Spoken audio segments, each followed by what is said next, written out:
Was the relationship goals in the room with us? Look, Kelly Rowland looked amazing in her white dress. The cinematography was really, really good, but I wasn't getting rom or com, unfortunately.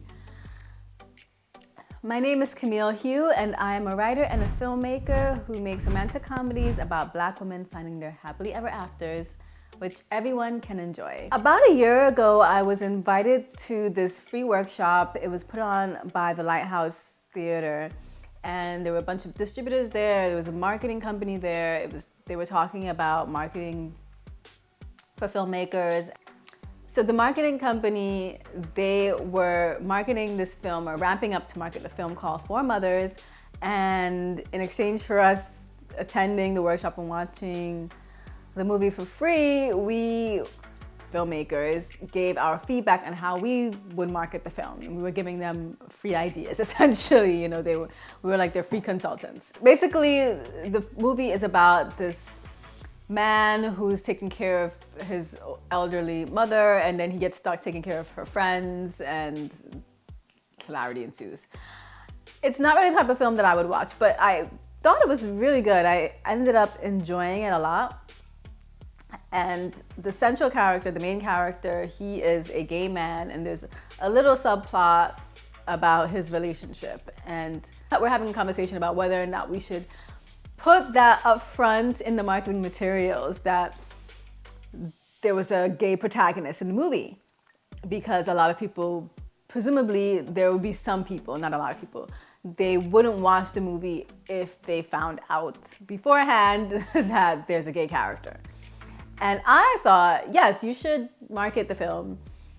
Be clear that there's a gay character. Don't try to hide it, you know, like, why? This is a part of the film, and why would you want to attract people who don't want to see that type of movie, and they're just going to trash your film after they watch it, and they're going to screw your ratings on the lower side because they won't like it simply because of the fact that there's a gay character there, main character, and they really won't like it if they feel like you hit it, right? They're like, why are you baiting and switching us, or why are you hiding this really important aspect to the movie?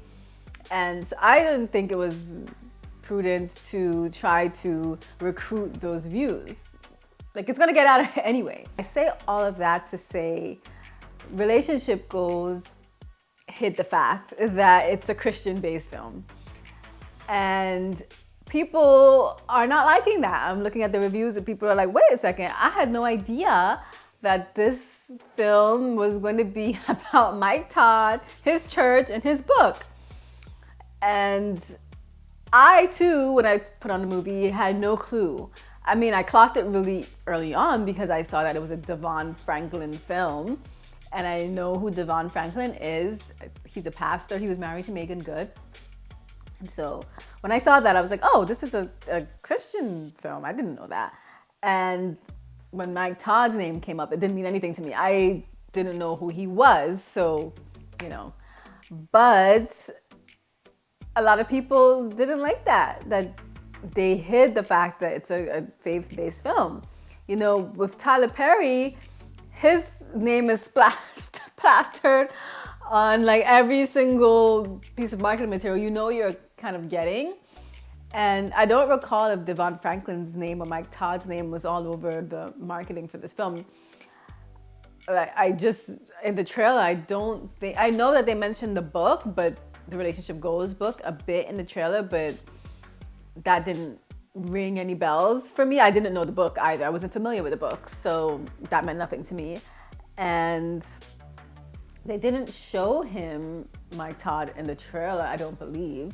Apparently, he's a very divisive figure. You know, you either love him or you hate him, or you don't know him, because I didn't know him.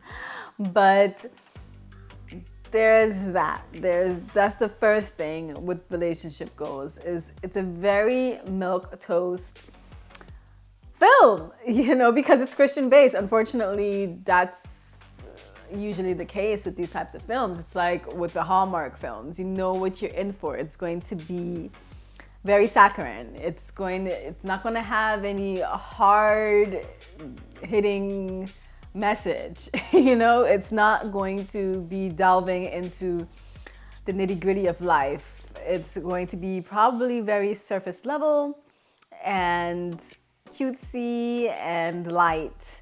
And I like a light-hearted film, but I also like it to tackle some real issue, real problem, because that's how I resonate with the film, right? If it's just everything is sunshines and the problems are really very, very, very light misunderstandings, or they're not real problems, like the characters are not facing anything real, they don't speak like real people, then it just doesn't resonate with me. And I think that's why a lot of people, unfortunately, are panning the film. They just are not resonating with it. It's too kind of, people have said silly, people say it's boring, it's bland.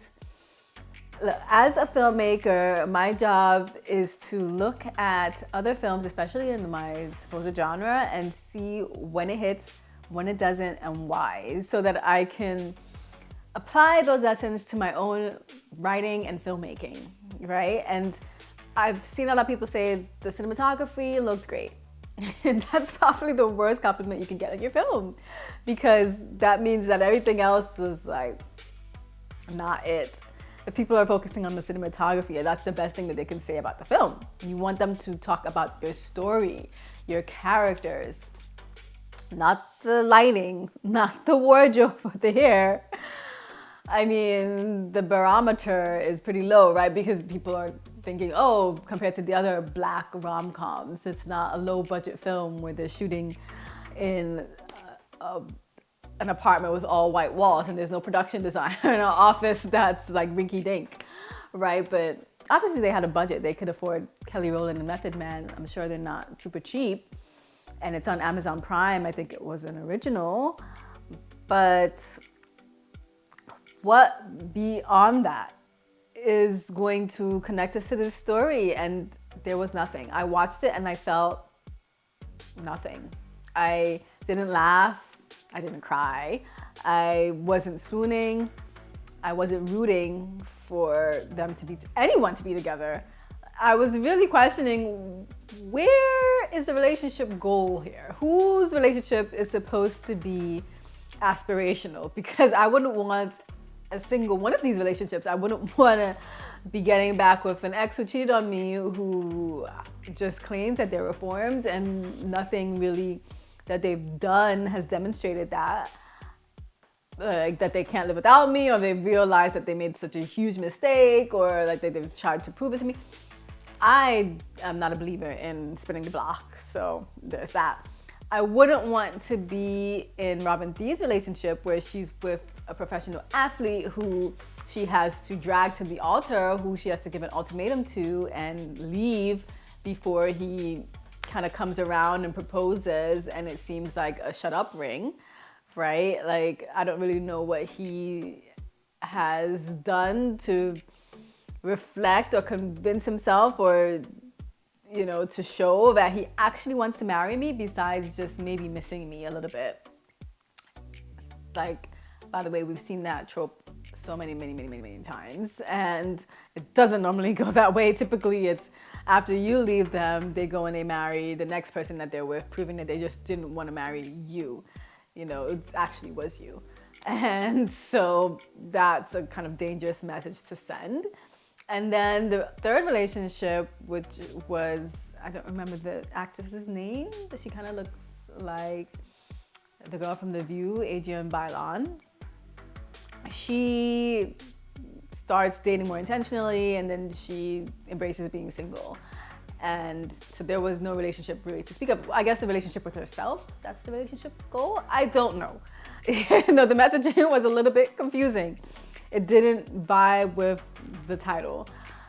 So that's something I also think about, because with the film Trouble in Law, I'm like, okay, what am I promising with this title, or with squad goals. What is, just hearing that title, you think of what the film is going to be about. And if you have a film that's completely different from that, you're like, why is it named Squad Goals? Why? That doesn't make any sense, right?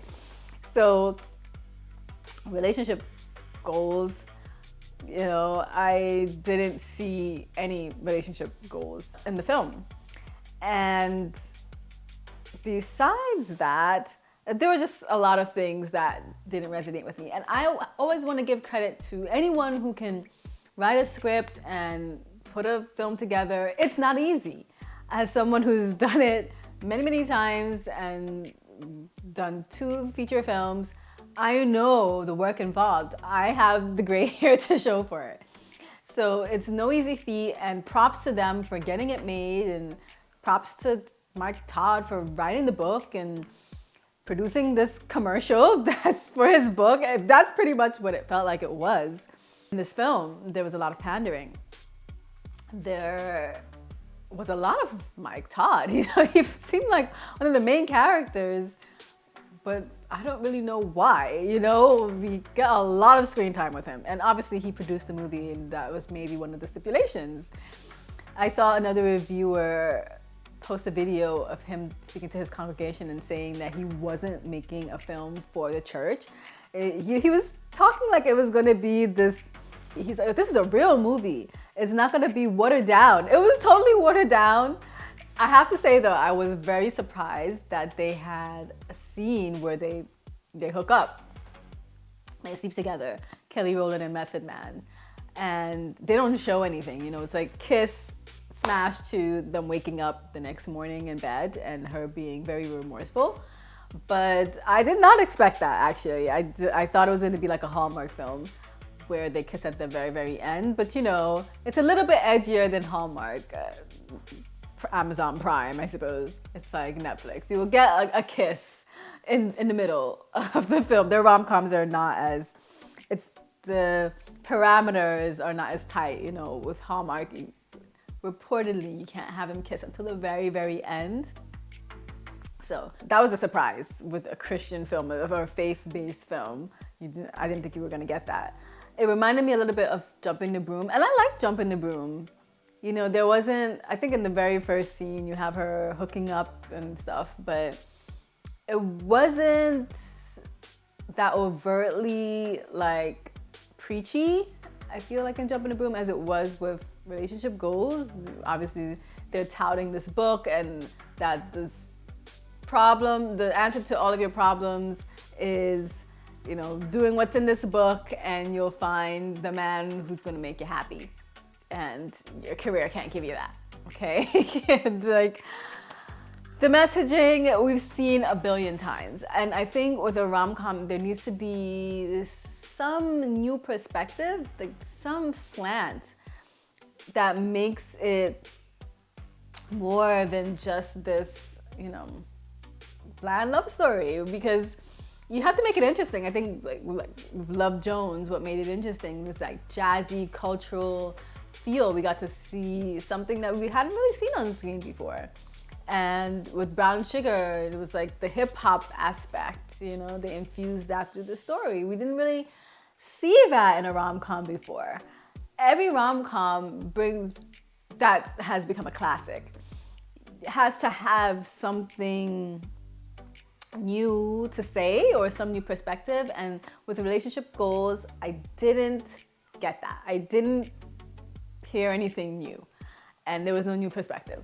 And I mean, if there was chemistry with the leads, like if the banter was really new, or I guess just really noteworthy, if the banter was something that we hadn't seen before, the wit, then maybe that could even pull me in a little bit, but there was none. This is the problem with the enemies to lovers trope, is they spend most of the movie hating each other and avoiding each other and fighting and bickering, and then we're supposed to believe on the drop of a dime that they are in love. I know there's a thin line between love and hate, but that doesn't really pull me so much. Personally, I just don't like that genre. It's probably, I didn't like Anyone But You for a lot of reasons, but it's one of the reasons that that film just, you know, it doesn't feel right to me. It doesn't, it's not very believable. You know, it's a little bit far-fetched. And with this movie, it's the same deal. It's like she is not giving him any play because she doesn't want to get back with him. He cheated on her, rightfully so. She's not trying to get back in a relationship with the guy who's also competing for her job, her dream job. And he is not really trying to woo her either. It's not like he's just there to get close to her but doesn't really want the job. He legitimately, seemingly wants this job. But yeah, there's no wooing going on. There's no meet cute. That's like what you want when you put this genre on. You want to see them falling in love and like you want to buy it. And I didn't buy it first because I just don't think there was much chemistry there. I didn't buy that Kelly was attracted to him. And I'm sure he was attracted to her. Kelly's beautiful, but he's like a much older man. I think he's like 10 years older than her. And you can see that in their faces, you know? And I just didn't think they looked all that great together and that there wasn't any chemistry. So that was a hard sell. And that's mainly what you come to a romantic comedy for the romance. So unfortunately, I think between the baiting and switching and the lack of chemistry and the preachy message, nothing new to add to the genre, the pandering, oh my gosh, I didn't even talk about the ending. The ending, you know, I remember, was it a film that I saw? Maybe it was the one with Meryl Streep. They were saying that if a movie is really bad or kind of just puttering along, it's okay, but you have a really great ending that it can turn the whole thing around for you. But unfortunately, with this ending, it kind of got worse. At the end, Kelly calls TSA and falsely reports that Method Man has put something suspicious in his bag to stop him from getting on the plane for no reason, because it's not like he was like on the line. I almost said on the queue. He was on the line to get to the plane and boarding. It wasn't like he was already on the plane and she had to get him off. They kind of put a manufactured obstacle there. I get it, because in Squad Goals, at the end, while I was filming, or before we started filming, I was thinking, is it too easy? You don't want to make it too easy, right? For them to get back together in a rom-com. So you have to think of what are the obstacles that I have to put in the way, and you know, it's just a part of the genre. And so they manufacture this thing here that they weren't able to pull off an execution, showing us like why she had to go through such lengths to get him to talk to her. But on top of that, because a lot of people have covered that, a lot of people haven't really spoken about the speech, right? The speech at the end was so lackluster. I love you. That was so bizarre.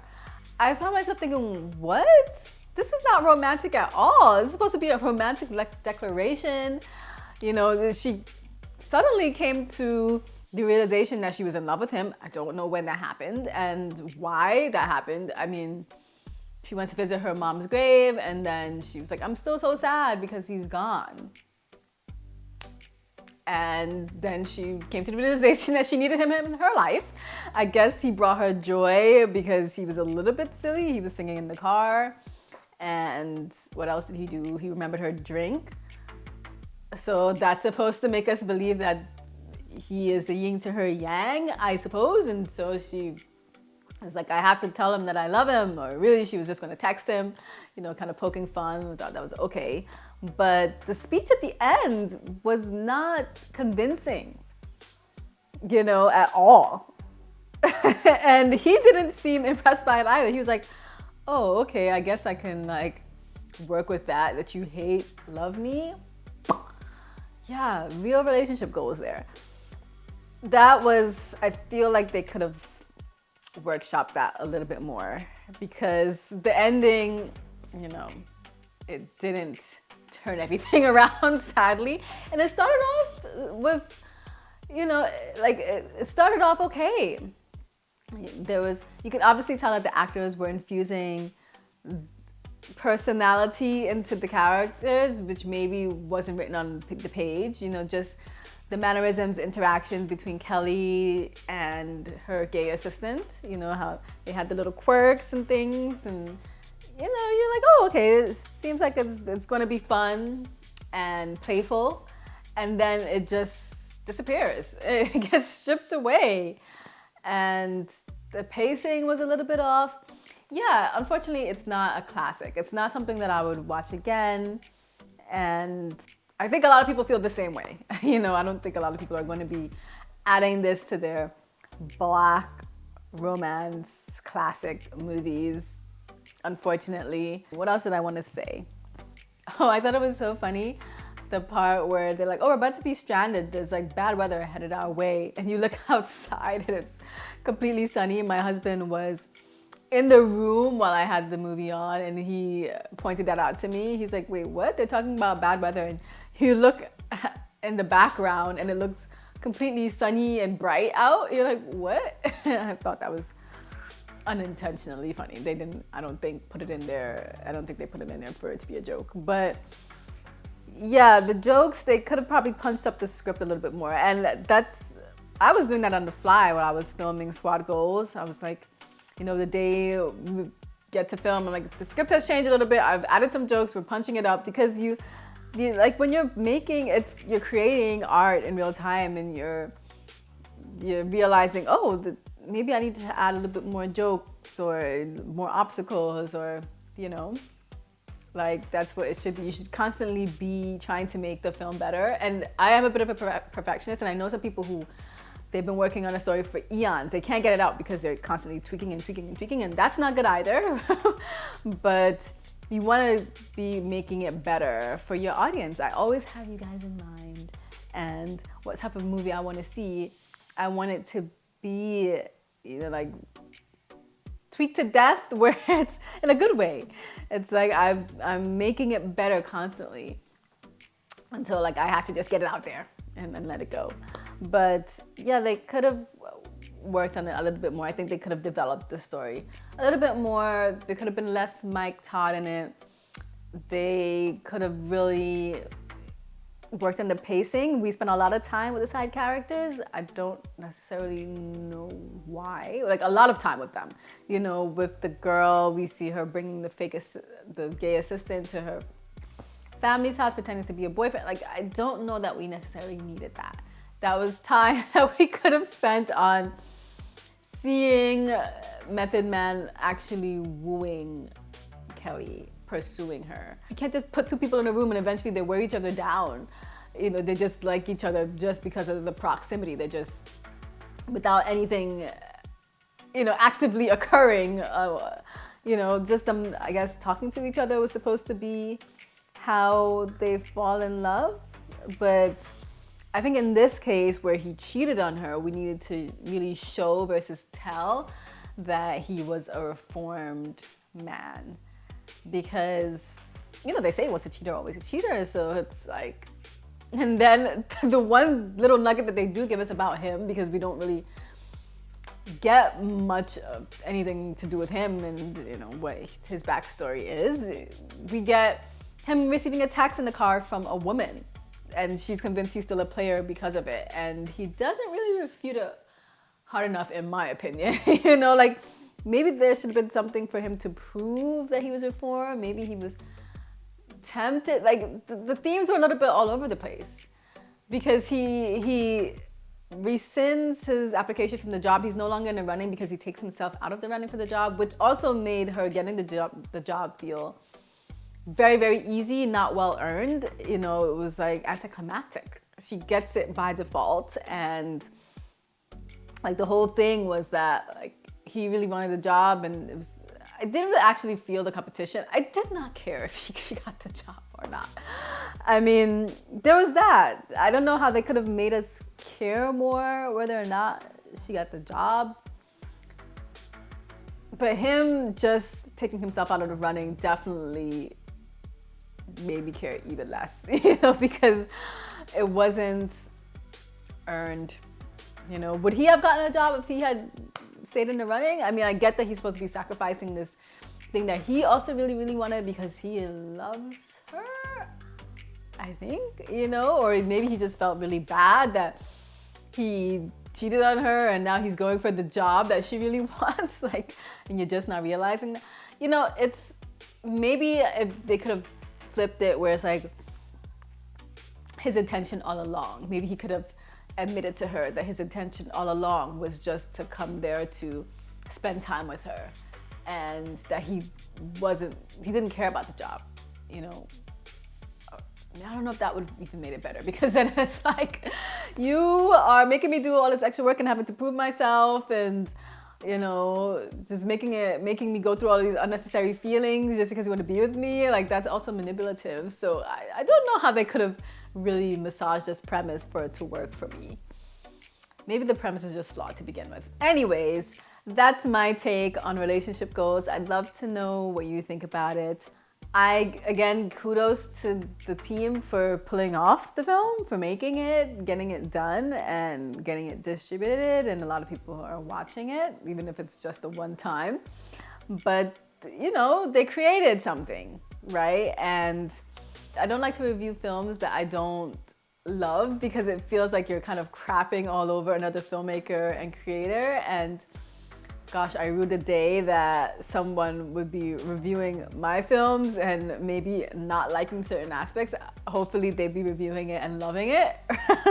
But when you put something out in the world, you have to expect that people are going to give their feedback on it. And you take what you can use and discard the rest. And that's why I try to make it constructive criticism. I don't just want to be crapping all over someone else's work. But like I said, I'm analyzing it from a standpoint of how can I not make the same mistakes that this film has made, and why did it not, hit? Why aren't people liking it? And analyze it and then apply it to my own films and my own writing. Why people love it, why did that resonate with so many people? Is it this, that? Maybe I need to work more on my dialogue. Maybe I need to work more on their connection. Maybe I need to work more on selling why this couple is really perfect for one another. I need to make sure I show that. And oh gosh, I have to have a really unique meet cute, because that's what the audience wants, that's what the audience is expecting. I have to give the audience what they want. Otherwise, they're gonna come away leaving unfulfilled and feeling like they wasted their money. Although this wasn't in the theater, this is on streaming, but still. And no amount of good cinematography or good lighting and good wardrobe and hair and music can really save a film or a story that is underdeveloped. That's what I've taken away from it. So, and also don't bait and switch. Don't mislead your audience. I don't think it's a good idea. If I had known it was a faith-based film, I think I would have still watched it. I don't think I would have been like, oh, I'm not gonna watch it because Devon Franklin produced it and they're gonna be talking about God. That doesn't put me off, but I would just know what I'm in for, you don't have to trick me into watching this movie. I would still watch it. I know a lot of people wouldn't, but fine. That's not your audience. And I think that you shouldn't be trying to make a film for everybody. Try to make a film for the people who will appreciate your work, and, let the work speak for itself. That's my personal opinion on it, but I am curious to know what you thought about relationship goals. So please leave a comment below. Did you like it? Did you hate it? Were you surprised that it was a faith-based film? Or did you know? Do you have thoughts about Mike Todd? What did you love about it? What did you dislike? You know, light up the comment section. It's my favorite part of making these videos. If you have any suggestions for rom-coms that you'd like me to analyze, then leave it below. And I think that's it. Yeah. Thank you again for watching. If you haven't subscribed yet, you know what to do. Hit the button, like, share. If you want to keep up with me and be notified about my films, hit up sitandpretty.com/screenings. And until the next time, bye.